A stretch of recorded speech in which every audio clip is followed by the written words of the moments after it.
Hey guys, Prep and Mama here. I'm just here to give you a quick garden update. My garden is finally set up on drip. I can't believe it. It took forever. My husband and I had to go through and get rid of so much crabgrass. I might have PTSD from it, but seriously. The next day I could barely walk. My whole lower back and legs were so sore. But we got it done. Unfortunately, it's probably going to come back, but we did our best and we'll try to stay on top of it. So I'm going to give you a look at the vegetables and how they're doing, and also the apothecary garden and how it's doing, because I'm getting ready soon to harvest some stuff from it. Okay, we have some purple Brussels sprouts here, but there aren't sprouts yet. I think I lost one of these plants before I got it planted, and then the second one after. So I've got 4. I think I have 4. Nope, I have 3. I have 3 purple Brussels sprouts. We've got some nasturtium here. It's gorgeous. It's tasty. It's spicy. We had it in a salad recently. Yum. The lavender is out and it's bringing in all the pollinators, and it's just gorgeous. It's my husband's favorite plant. He loves lavender. So I have several different varieties here. Okay, and I've got purple cabbage here. Does anyone know, does this ever form a head, or is this the type I'm just supposed to get the leaves off of? Because that's what I'm doing. Although it's been hard to beat the earwigs to the leaves. I've got celery up there. It's getting bigger, slowly but surely. That's my French lavender and lamb's ear. Those are permanent plants here in the garden, just as that lavender is. And then I've got a ton of pumpkins. In fact, I'm considering taking off some of these blossoms because I've had to trim back this pumpkin plant twice in the last week, people. I don't want it to take over my lawn or the rest of the garden, or, mulch out shade out the other plants. So I'm having to keep a handle on this. This is my blue Hubbard squash, and it's doing great, but it's also starting to encroach here, so I'm gonna have to trim it back. It's covering up my marigolds. Okay, cantaloupe, moon and stars, melon. There's 2 of those, and there's a permanent plant back there, the lemongrass. And then I have cardoon. Let's go over here. I have cardoon, and then I have cabbage mobs. Yay, my favorite. I've got an artichoke coming. Look at that baby. I can't wait. All right, I'm harvesting cucumbers. There's another one right there ready to pick. I'm harvesting yellow squash. Okay, that's overdue to pick. Oh, it's gonna be a baseball bat soon. All right. So I'm knee deep in yellow squash, and I have no idea what happened, but I planted zucchini and yellowfin squash, and I ended up with yellowfin squash. I don't know what happened. Okay, my battery died, so I'm back. It's several hours later when I'm finishing this. Okay, so more yellow squash, but it looks different than this yellow squash. The leaves look different, and I don't think it's disease. I think it's different. So I don't know if there was a mispackaging, mislabeling problem with territorial seed. I'm not really sure. All I know is I've got yellow squash and not zucchini, which is fine. It's pretty much the same thing. I don't care for crookneck because it's just a pain in the butt to cut. So as long as it's a straight squash, I'm good. Okay, so I put some Shasta daisies here, and these will be permanent, I believe. Pretty sure they're perennial. And they'll probably fill in a little bit more. Hopefully they'll naturalize a little bit more. Only 2 of my sunflowers survived. So they're there, and I never did get back out here to plant more, unfortunately. It just didn't happen. Oh, update on my bee box. We have tenants. Yep, they moved in, and it's been great. I've been seeing them around, and then I've also been seeing honeybees and bumblebees and just all different kinds of bees around. Okay, so again, my rosemary transplant didn't make it, but I put 2 creeping rosemaries here, and they're doing great. I think they've probably doubled their size or more. And then the creeping thyme has tripled at least its size since I put it in. And then this area, I had planted another, what I thought was zucchini. I don't know. It didn't make it. Actually was afraid this one wouldn't make it because it didn't do as well as this one. But it struggled along and it's producing. But the one I put here did not make it.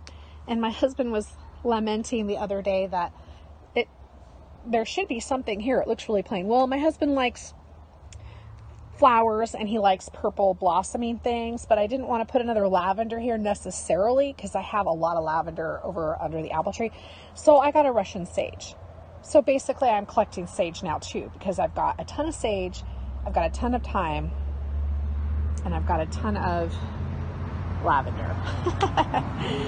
Anyway, Russian sage, and then that is a sombrero echinacea, and it's gorgeous. I'm still looking to plant some echinacea purpurea, which is the purple one, purple coneflower, but I haven't got any of that yet. I've got 3 different echinaceas now, but not that. Okay, and more cucumber. So these are the survivors of the double yield that I planted. So these are the ones that I started from seed. Those cucumbers over there are doing better. I got those plants because my Tanya cucumbers did not make it.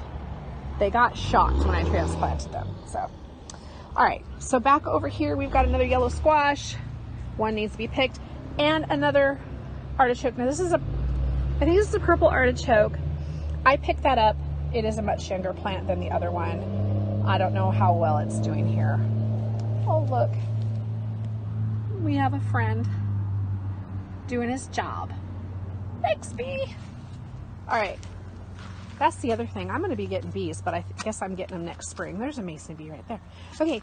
Let me go ahead and pick this puppy here. Get that off there. So that is what I call my berm garden, or my terrace. I guess it's a terraced garden. Last year it was a big berm. This year, because of my son, it's terraced. So I have an apple tree here, and then I did this ground cover, and my husband had the idea, because I usually hand water this, to go ahead and put some sprinklers in right here for when we're gone. So these plants will, you know, it can get really hot here in July. I just didn't want to come home to a bunch of dead plants. And then okra's doing good. We've got some crabgrass there I didn't get to in here. Got dragon tongue in Kentucky. Pole beans here. Blush tomato. Starting to blush.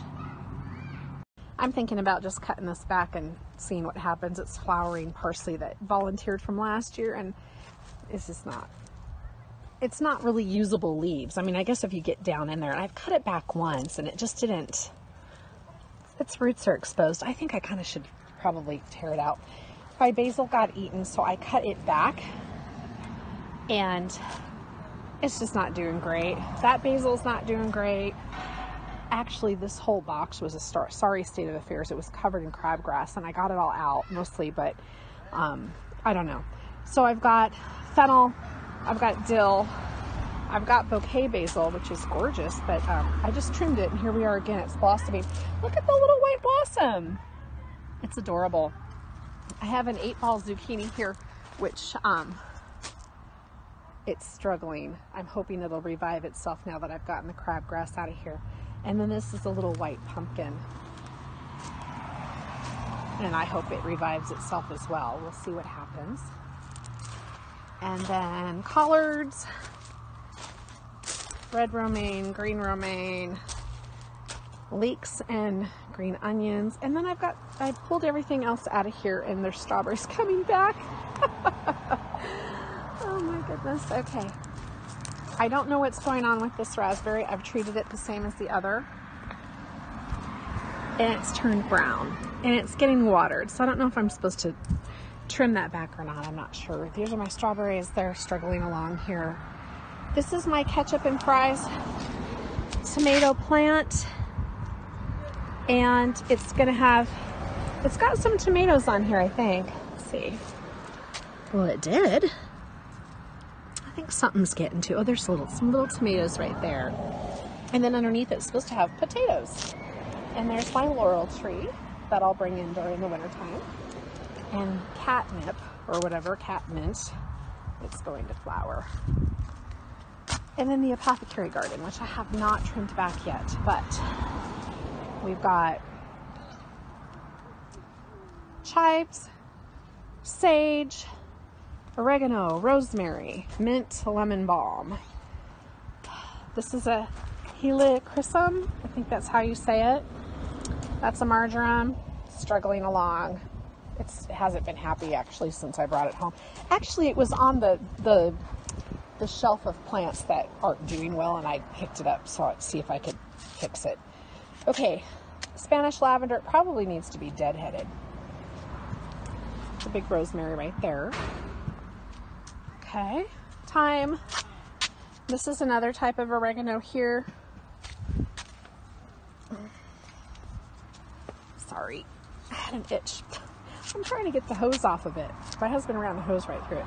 Okay, that is a type of lavender. That's a variegated lavender. I think that's a pink blossomed lavender. That's a variegated lavender. It has a purple blossom. A bug on it, I think. Well, whatever. I'm blind, so who knows. Okay, that's a bunch of calendula, so that all needs to be cut and dried. My roses are blossoming, blooming, I guess is what you say. Looks like the echinacea right there is. This is a green twister echinacea. Comfrey, yarrow. So I've got some work to do in here. So we've got lots of time in here. So I took the blossom head off this because the earwigs were harvesting the blossoms. And so I took the blossom head, and then all of a sudden it started shooting blossom heads all over the place. Look at this. I had no idea it would do that. So I'm getting more and more and more mullein blossoms here that I need to preserve. So, and I think the birds have come in and taken care of the bugs. We've been having a lot of bird action around here, and they've been hanging out. There's an earwig. Can you see him? In there, he's in there. I hate those things. The birds have been kind of taking care of my plants, I think. Okay, and then my other rose has blooms on it. I can't wait.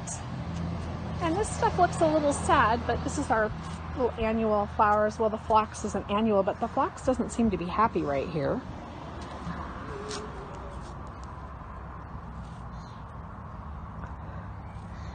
It wants full sun. I don't know what's going on. Maybe I just need to deadhead it. And then we have a lot of petunias and different things in here. So that's basically the garden update. The drip is run. Everything's looking good. Most things are looking good. There's lots of work. Always lots of work, guys. That's how it looks right now. Lawn needs to be mowed. There's always something to be done, right? You guys know that. All right, that is my garden update for mid-July. I am going to go ahead and wrap this up, guys. I'm glad you joined me this evening, and I will catch you next time. Don't forget to hit the subscribe button. Prepping Mama out.